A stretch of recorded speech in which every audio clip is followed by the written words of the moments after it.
Joining us from Washington now is criminal profiler Pat Brown. Pat, good morning to you. Good morning, Jeff. So all the focus seems to be on Josh Powell. That is obvious. What are the biggest problems police are facing right now?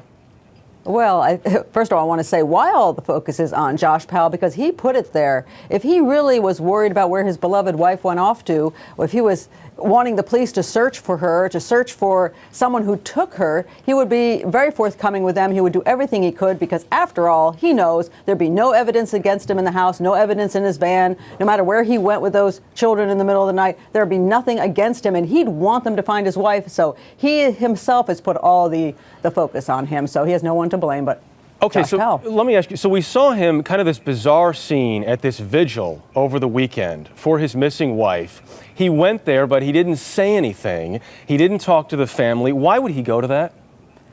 I know it's interesting when you have a person who may have a personality disorder. They don't necessarily understand how they should behave, what they should say. So he might have gone there because he got some idea in his head that, oh yeah, I should show up. That'll make me look good. It doesn't matter to him. Apparently, it doesn't make him look good that he hasn't looked for his wife, that he hasn't helped anybody out, that he gives these bizarre stories. That apparently doesn't, occur to him.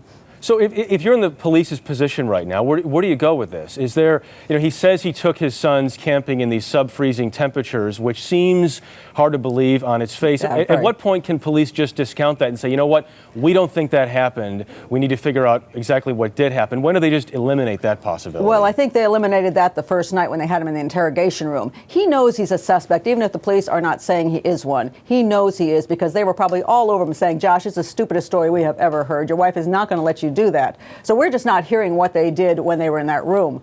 But he went somewhere that night, and they're going to try to, if they can, figure out what direction he might have really gone in, and hopefully come across some evidence, which unfortunately would be the body of Susan. And they're also going to go in that house.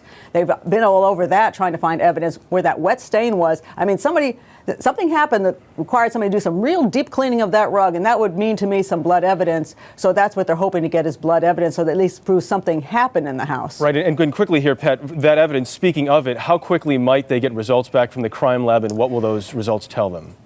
Well, it all depends on the crime lab that they're dealing with, so I really don't know their schedule on that. But they have to come up with enough blood evidence to at least prove something happened. And so somebody can't just say, well, she had a bloody nose and there's one drop on the rug, and that's not proving anything. They're looking for a little bit more than that. And that little trip he took, that 300 miles, people are asking, why did he do that? Well, maybe he was trying to run for the border, or maybe he was just disturbed, or maybe he went back to the scene. Because sometimes, you know how when you leave your iron on you think you left your iron on at home and you run back to see if it's on? Well, that happens with crime scenes as well. Right. Sometimes a person will go back to see if they covered everything up well. Pat, real quickly, in 5 seconds, how quickly does this case get resolved? When is an arrest made?